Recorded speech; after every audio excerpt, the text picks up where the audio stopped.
next guests do the voices of Homer, Mr. Burns, and many of the other characters on The Simpsons. Please welcome Harry Shearer and Dan Castellaneta.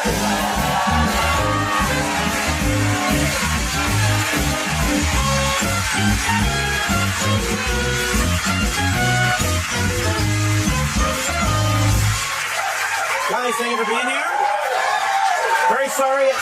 Very sorry that Tom Brokaw had to leave. He has to go to Baghdad. Yeah, he's got to go to Baghdad. He didn't have time to mention a couple other books that he's working on. Travel Destinations of the Greatest Generation. Yeah. And Weight Loss Secrets of the Greatest Generation. Lose weight the way the Greatest Generation did, which is basically eat K rations. Yeah. We don't need to have him anymore. We can just have you. Well, you know, if things go bad in Baghdad, I'm available. Yeah. That's very eerie. Guys, it's been a while. I need a hit. Let's catch up. Yeah, let's start with you, Dan. Do you mind if we take a little stroll through all the different characters? Yes. Can you give us a little Homer, maybe? Yeah, all right, a little Homer.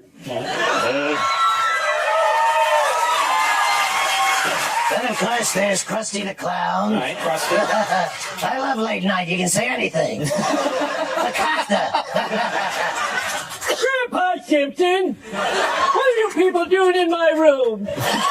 And of course, there's Mayor Quimby, not to be confused with a certain politician from Massachusetts. All right.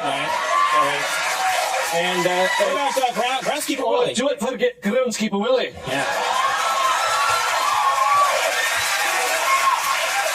Everyone clean up after themselves when I leave. Now, Harry, of course, when I was there, our favorite character to write for probably was Mr. Burns. Mr. Burns, Seaman Kimberly Burns. Yeah. Whoa, look for me now. Yeah. Smithers, I've got a rocket in my pocket. Yes, sir. I know, sir. But of course, I also do Principal Skinner. There'll be an assembly after school, and you all must attend. I do Dr. Julius Hibbert. And this just in, Conan, I do Kent Brockman. So in case there's a vacancy downstairs in the news department, I've covered my share of fires. Very nice. Now, I'm curious. If you don't mind, I thought maybe we'd try a little scene work here. You guys are so good playing off each other. What about Dr. Hibbert examines Homer? Dr. Hibbert? Yes, sir. I'm sorry, I ate all your tongue depressors. I thought they were popsicle sticks. That's all right, Homer. You just take your pants down now. Well, I already have. All right. It's just that my legs are blue. And they're a bit billowy. All right, now bend over. All right. I don't want this to get dirty or anything. I'm going to need a rubber glove. Now, I think I'm going to need a backup rubber glove. Whoa! Your hands are cold, Doctor. Now, what about Mr. Burns firing Homer? Oh, Mr. Burns, I'm sorry I ate all your tongue depressors. That's all right, Homer. I didn't have any. Oh. No! No.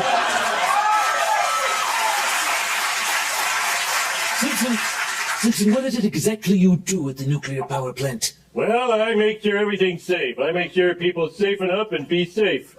In a safe way. I don't think we need that anymore. The regulatory noose has been loosened around us, so I think we can dispense with your services. You can consider yourself downsized. What does that mean? He's so scared. I think it means you're dismissed, Homer. Oh, good. Woo!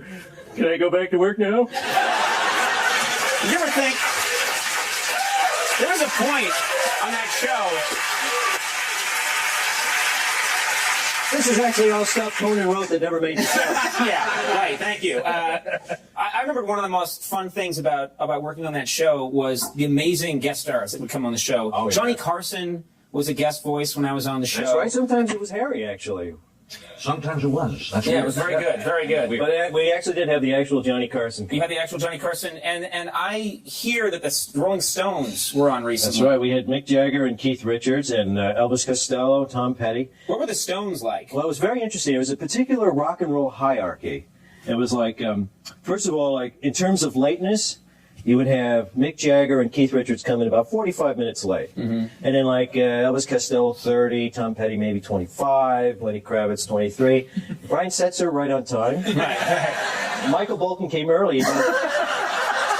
Hung around. He wasn't even on the show. Yeah. Eating tongue depressors.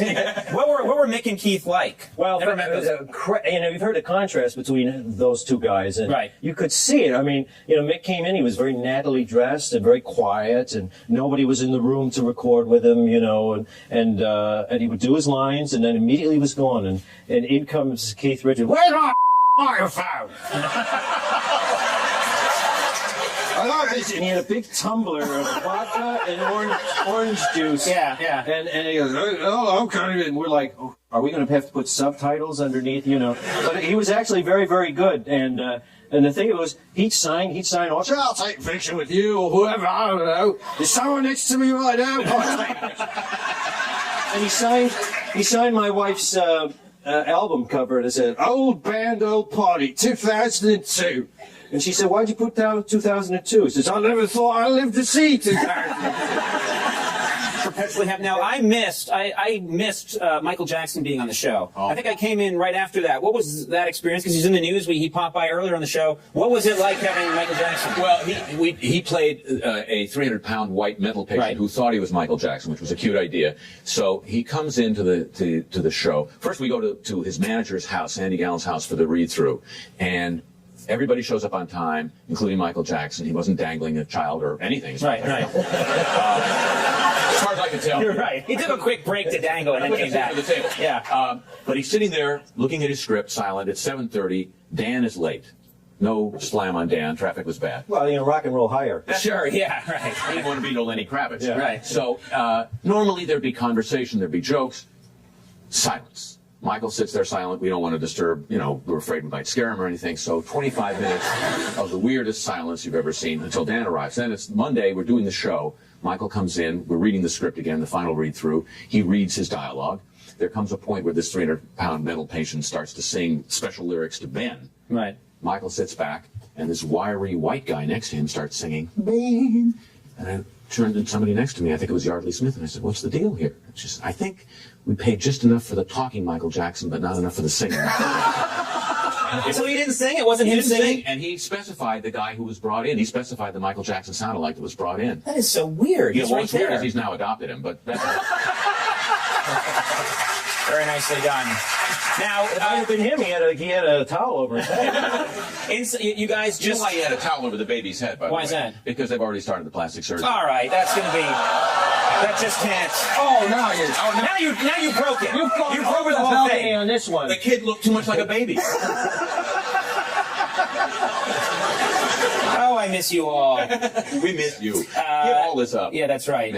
Teddy Bear's Picnic opens in Boston on Friday. My film, This is a movie that you've been here talking about. That's opening on Friday. The CD I Am Not Homer is in stores right now. Stores, yes. Good luck with that, Dan. Of course, Thank The you. Simpsons, as if I had to mention it, airs Sunday nights at 8 on Fox. And just keep going, guys. Thank You guys you. are doing an amazing job. Harry Shearer and Dan Castellaneta.